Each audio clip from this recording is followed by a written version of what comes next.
Selamat sore teman-teman semuanya. Apa kabar? Jumpa lagi kita ya bro ya. Semoga lu semua pada sehat, semua pada berbahagia dan dimudahkan segala urusannya. Amin. Teman-teman, kali ini saya mau memberikan tutorial ya, karena memang ada yang komentar juga, banyak yang komentar. Om, bagaimana sih cara trading di Quotek gitu ya? Udah saya kasih tahu kan, kalau saya tradingnya seperti ini gitu, teman-teman bisa cek di playlist YouTube saya atau bisa cek di deskripsi YouTube saya. Bisa nggak sih Om dengan modal 10 dolar? Bisa, ya bisa aja sih modal 10 dolar, memang depositnya minimal 10 dolar gitu ya, atau 200 ribu lah gitu. Tapi teman-teman ingat loh ya, kadang-kadang dengan modal yang cuman 200 ribu gitu ya, atau 10 dolar, itu menyesatkan teman-teman. Kalau boleh saya bilang ya, menyesatkan gitu ya. Kecuali memang teman-teman itu hanya buat fun aja, buat senang-senang aja gitu ya. Modal 10 dolar lalu bisa menghasilkan 100 dolar gitu. Tapi kalau sudah rugi 10 dolar, ya jangan dendam gitu ya. Terus jangan marah-marah gitu ya, itu udah siap resikonya. Karena kalau seperti itu ya jatuhnya sifatnya jadi perjudian, teman-teman. Modal kecil gitu ya, pengen untung besar ya, semua juga pengen seperti itu gitu teman. Tapi teman-teman kalau teman-teman memang mau serius gitu ya, modalnya diperhatikan gitu ya, jangan kecil-kecil banget lah, jangan kecil-kecil banget ya. Itu sama dengan susah banget sih untuk bisa survive, dan sama dengan teman-teman tuh cuman kasih buat broker aja gitu. Karena kita itu kan bukan dewa ya, kita itu bukan yang bisa tahu gitu masa depan gitu ya, setiap entry pasti benar gitu, enggak teman-teman ya. Jadi modal juga diperhatikan gitu teman-teman, misalnya modalnya 100 dolar gitu ya, tidak boleh melebihi entry-nya itu dari 1 dolar atau 1% gitu ya. Kalau bisa di bawah itu sih lebih bagus gitu ya, misalnya hanya 0,5%, tapi kan nggak bisa, minimal itu 1 dolar atau 14.000 rupiah gitu ya. Nah kalau teman-teman uh, ingin survive gitu ya, modalnya ya 1.000 dolar lah minimal gitu ya. Entry-nya 1%. Kalau modalnya 100 dolar, lalu teman-teman entry 1 dolar, itu kan sama dengan 1%. Kalau 1.000 dolar, 1 dolar itu sama dengan 0,1% gitu ya. Bisa entry 2 dolar atau 5 dolar gitu ya. Itu malah eh, menurut saya malah bisa survive selama teman-teman tidak rakus aja, atau teman-teman tidak tamak aja gitu teman-teman ya. Jadi saran saya nih ya, saran saya pribadi ya 1.000 dolar lah gitu ya. Kalau 100 dolar ya silakan aja gitu ya, asal teman-teman bisa memanagenya dan teman-teman sudah paham strateginya. Tapi pengalaman saya itu susah banget untuk bisa survive gitu ya. Mungkin 1 hari 2 hari teman-teman bisa lah profit gitu, tapi bisa nggak 7 hari, bisa nggak 1 bulan, bisa nggak selamanya? Karena umumnya paling banter ya, dari teman-teman bisa bertahan itu cuma 7 hari ya, 7 hari gitu, setelahnya ya habis lagi gitu ya. Ya saya cuma mau mengingatkan teman-teman, bukan maksud saya menggurui, karena saya juga masih banyak belajar gitu teman-teman ya. Jadi untuk teman-teman yang baru terjun ya, yang baru ingin tahu gitu ya, kalau saran saya kalau memang buat profesi atau memang buat mata pencarian ya, modal harus diperhatikan gitu ya, dan penghasilan disesuaikan dan diakumulasi dalam satuan bulan. Teman-teman bisa menghasilkan sebulan ya, untuk seorang trader profesional ya, yang benar-benar disiplin lalu bisa menjaga money management atau menjaga modalnya, itu 2,5% sampai dengan 5% teman-teman, 1 sampai 5% lah. Tapi benar-benar dijaga, itu menurut saya yang bisa survive gitu. Wah kecil banget gitu ya. Nah, kalau teman-teman modalnya 1 miliar gitu ya, 1 miliar, mau nggak kehilangan misalnya 50%, 500 juta? Nggak mau teman-teman ya. Tapi kalau modalnya cuman $10, $20, kehilangan $10 lebih berani ya. Ya, saya kalau dibilang apakah saya seorang trader profesional, enggak juga, karena memang kadang-kadang memang susah itu teman-teman untuk menjaga kedisiplinan, untuk menjaga konsistensi itu susah gitu teman-teman. Dan saya pribadi ya masih terus belajar gitu ya. Karena saya bukan master, saya juga bukan guru, saya sama dengan Anda, tidak ada yang lebih hebat dan juga tidak ada yang lebih buruk. Kita sama-sama berjuang di sini. Yang paling penting adalah teman-teman siap nggak rugi. Misalnya modal saya cukup besar dan saya udah harus terima nih bila mana saya meresikokan besar, dan itu harus ikhlas teman-teman ya. Karena memang untuk bisa menghasilkan besar ya siap juga risiko yang besar. Kalau teman-teman modalnya besar lalu ingin menghasilkan kecil, itu malah lebih bagus gitu ya. Misalnya modal teman-teman 1 miliar gitu ya, bisa menghasilkan $1.000 per bulan, bagus. Itu hanya 0,1% gitu ya. Ya, misalnya 1 miliar menghasilkan 10 juta per bulan tuh hanya 0,1% gitu ya. Ini 0,1 apa 1%? 1% menurut saya. Iya bener ya, 1% bukan 0,1. Apalagi kalau modalnya 1 miliar bisa menghasil targetnya itu hanya 1 juta gitu ya. Itu hanya 0,1%. Bisa nggak? Kayaknya nggak bisa gitu ya. Tapi kalau bisa bagus gitu ya.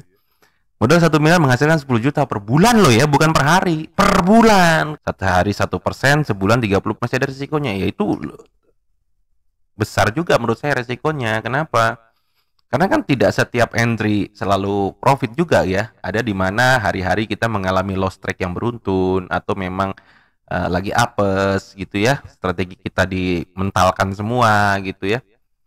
Dan ya itu harus dijaga gitu. Makanya saya bilang kalau saya pribadi ya, kalau saya satu aset itu maksimal 2 kali entry. 3 aset saya mengalami loss, itu saya stop gitu teman-teman. Ya bukan maksud saya menggurui ya, mudah-mudahan apa yang saya share selama ini bisa bermanfaat, dan menurut saya ilmu ini bisa diterapkan di semuanya ya. Kalau teman-teman trading di kripto, atau teman-teman trading di forex, atau teman-teman trading di saham, bisa diterapkan. Yang paling penting adalah membatasi strategi. Kalau teman-teman punya strategi yang paling jitu, paling oke, paling bagus, tanpa dikelola money manajemennya, ya bisa hancur juga teman-teman. Karena teman-teman punya strategi yang probabilitasnya hanya 60% aja, tapi bisa mengatur money management dengan baik, saya rasa itu bisa survive gitu loh. Coba kita bercermin, kita ambil cermin, atau kita lihat diri kita gitu ya. Lalu kita bilang pada diri kita, saya mau disiplin, saya mau serius, saya mau konsisten, saya mau survive di dunia ini gitu ya. Di dunia trading gitu ya, apapun ya. Karena setiap orang bebas memilih ya. Mau trading di Kotek ya silakan, teman-teman mau trading di kripto ya silakan, teman-teman mau trading di forex ya silakan, teman-teman mau trading di saham ya silakan. Monggo bebas aja, karena apa yang saya share ini hanya jurnal saya. Boleh dong saya memilih gitu ya. Karena menurut saya yang paling bagus adalah orang yang jangan ikut-ikutan, jangan FOMO gitu loh. Ya, jangan ikut-ikutan. Maka teman-teman harus fokus, serius, dan teman-teman harus percaya diri dan menguasai. Jadilah seorang yang profesional di bidang apapun. Kalau teman-teman jualan baju, ya profesional lah di jualan baju, sampai tahu detail-detailnya, kain apa, bahannya apa, ya jahitannya gimana. Kalau teman-teman jualan kambing misalnya begitu, ini kambingnya sehat apa enggak, kena penyakit apa enggak, gemuknya bagaimana, beratnya bagaimana, maka teman-teman harus profesional. Kalau teman-teman jualan ikan, ya teman-teman harus paham dalam dunia perikanan, apapun itu gitu ya. Ini bacotnya lama juga nih teman-teman ya. Kapan tradingnya nih? Ini saya ingin mengedukasi teman-teman gitu loh. Agar teman-teman itu bisa survive, bisa berhasil gitu. Ya, itu harapan saya, karena sebaik-baiknya orang adalah orang yang bisa bermanfaat untuk sesamanya, dan bisa membawa kebaikan, dan bisa mengajak keberhasilan bersama-sama gitu loh ya. Apa yang saya share, ilmu yang saya punya saya berikan, karena saya percaya ilmu saya tidak akan berkurang, malah makin bertambah gitu teman-teman ya. Oke, kita langsung masuk ke perdagangannya. Saya mau login dulu nih teman-teman ya.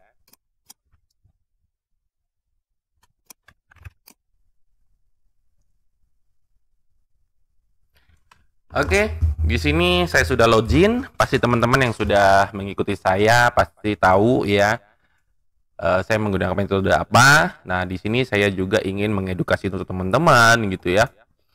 Berapa sih modal yang ideal untuk teman-teman yang ingin survive, tentunya dengan target yang realistis ya. Itu saya terakhir trading di tanggal 22 November. Teman-teman yang belum lihat ya video saya, trading saya di tanggal 22 November, bisa cek di deskripsi YouTube saya atau bisa cek di playlist YouTube saya ya, di video saya sebelumnya.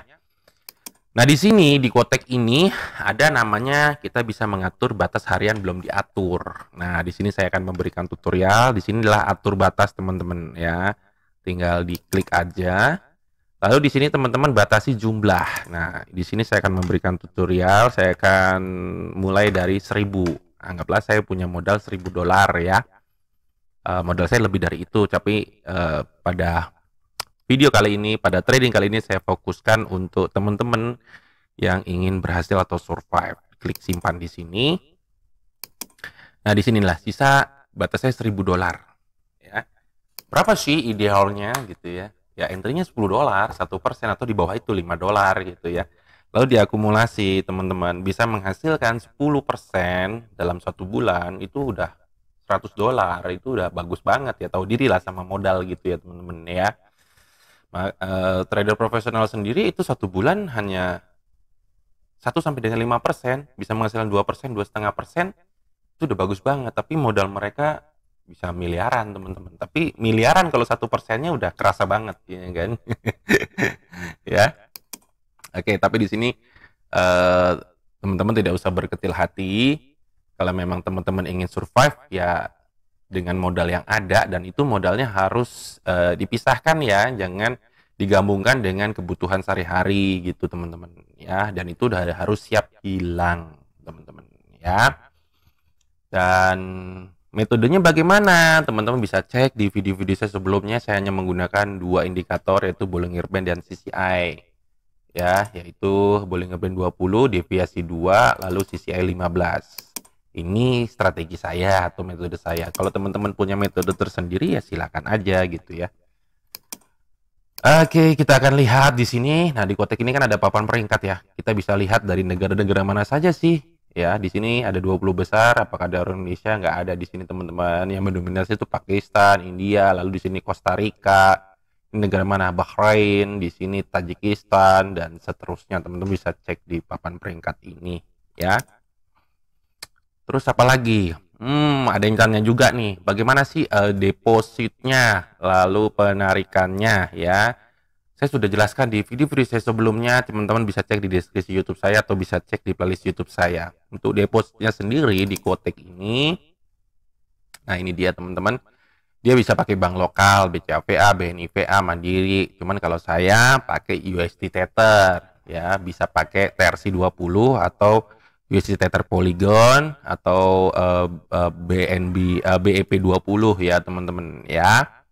Jadi bebas aja, cuman kalau pakai USDT ini ya lebih enak aja gitu ya. Kalau teman-teman mau pakai bank ya silakan, bisa pakai USD Tether juga atau bisa pakai Bitcoin juga. Bisa pakai OVO, Kiris, Shopee atau Dana Wallet gitu ya. Penarikannya bagaimana? Penarikannya ya simple aja kayak umumnya narik di sini penarikan gitu ya. Penarikan kalau saya kan pakai USD Tether gitu ya, ada OVO, ada Dana Wallet juga, cuman lebih saya lebih menyarankan pakai bebas sih sebetulnya ya, karena kan tiap orang masing-masing ya. Lalu di sini kalau dompet wallet tuh alamat dompet walletnya, lalu pakai jaringan mana, bisa pakai BEP20, bisa pakai TRC20. Kalau pakai USD Tether, teman-teman buka dulu atau daftar dulu di Indodax atau di Pintu atau toko kripto, lalu dari rekening teman-teman, teman-teman transfer ke Pintu atau Indodax atau toko kripto yang exchange dalam negeri, lalu teman-teman beli USD Tether. Nah, sudah dibeli, teman-teman transferlah ke Kotek ini. Misalnya dari deposit ini, teman-teman klik mana, kalau misalnya BEP20 ya, gitu BEP20, lalu teman-teman tulis nominalnya, karena minimal untuk BEP20 itu $20.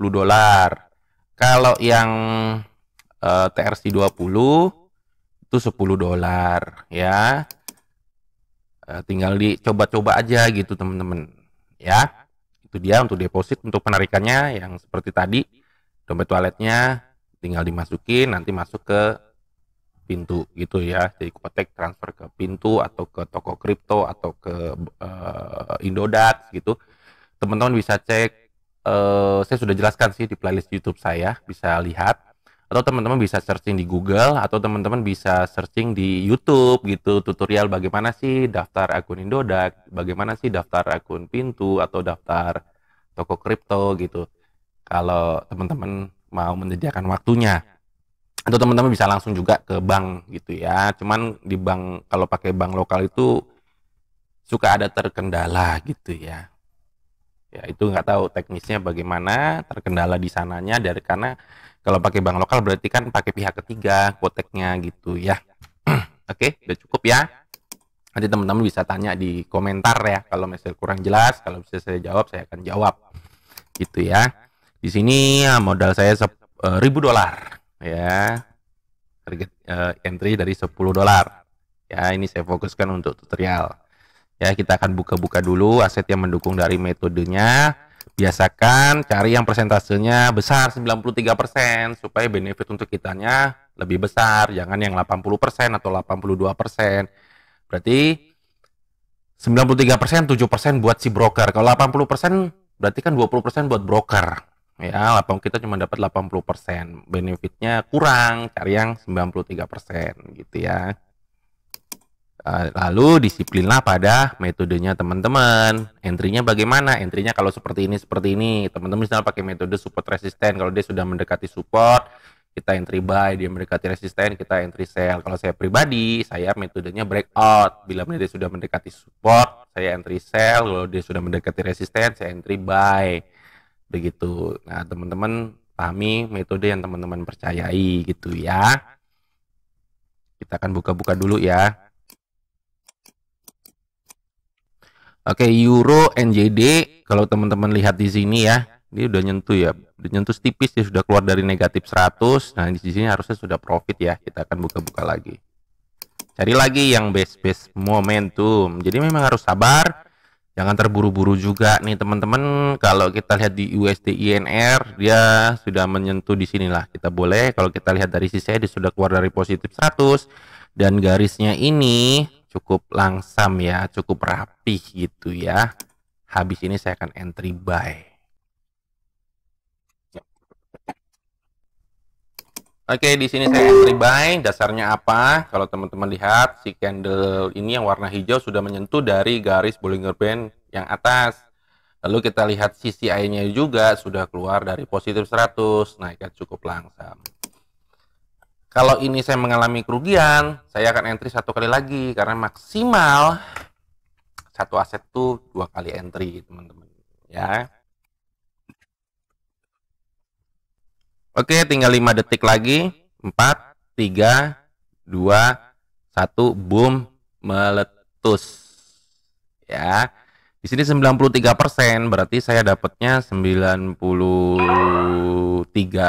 $, ya teman-teman ya. Nah, di sini ya 1%. Kalau kita ajak ya, bisa konsisten 1% per hari, sebulan itu 30%. Itu sudah mewah banget bosku. Ya tahu diri sama modal gitu loh. Sekarang saya untuk $9,3, kita kurs ke rupiah 15.000, itu udah sekitar 145 ribuan gitu ya. Kalau dikali 30 hari itu udah 3 juta, udah UMR ya. Betul nggak? 3 juta lebih lah ya, hampir 4 juta setengah itu sudah UMR. Bisa nggak teman-teman disiplin seperti itu? Karena kita trading itu tujuannya adalah mencari cuan gitu ya. Kalau teman-teman masih pengen gatel ya teman-teman tinggal pindah aja ke akun demo, begitu ke akun demo ini gitu ya. Oke, saya akan kasih tutorial satu kali lagi. Oke, di aset GBB NJD saya akan entry ke atas teman-teman ya. Di sini sudah menyentuh, di sini juga sudah menyentuh. Kalau kita lihat dari CCI juga sudah menyentuh positif 100 ya. Secara probability harusnya dia naik atas gitu ya teman-teman ya. Tapi kalau di sini saya mengalami kerugian, dia candle merah, saya tidak akan entry lagi gitu teman-teman. Kenapa? Karena di sini sudah candle merah nih. Ya. Tadi kalau saya entry di sini saya rugi, saya entry sekali lagi. Kalau di sini rugi, ya berarti kan ibarat kata secara perhitungannya sudah 2 kali rugi nih, karena saya dapat baru lihat marketnya atau asetnya, ya saya entry di sini gitu. Oke, tinggal 5, 4, 3, 2, 1 meletus. Sudah 2 entry, semuanya gangsut ya. Saya sudah profit 18.20 dolar. Itu udah mewah banget ya. Artinya saya sudah profit 1,8%. Lebih tenang ya, lebih santai, lebih damai gitu ya. Untuk teman-teman yang masih pemula ya jangan 1% lah, misalnya ya $1 aja gitu ya, atau $2 aja, atau $3 aja, supaya ketahanannya lebih banyak gitu ya, lebih kuat, karena kan masih butuh belajar gitu teman-teman ya. Apalagi ya, udah dulu kali ya, mohon maaf nih kalau videonya terlalu panjang. Nanti kalau kurang jelas silakan ditanyakan di komentar ya, tanyakan saja, yang bisa saya jawab saya akan jawab, atau teman-teman yang lihat bisa juga bantu jawab gitu teman-teman ya. Mudah-mudahan apa yang saya share ini bisa bermanfaat, ambil yang baiknya, yang buruknya jangan diambil. Sampai ketemu lagi di trading saya selanjutnya. Bye bye. I love you full, I love you full. JD Trade channelnya YouTube Trader Pemula.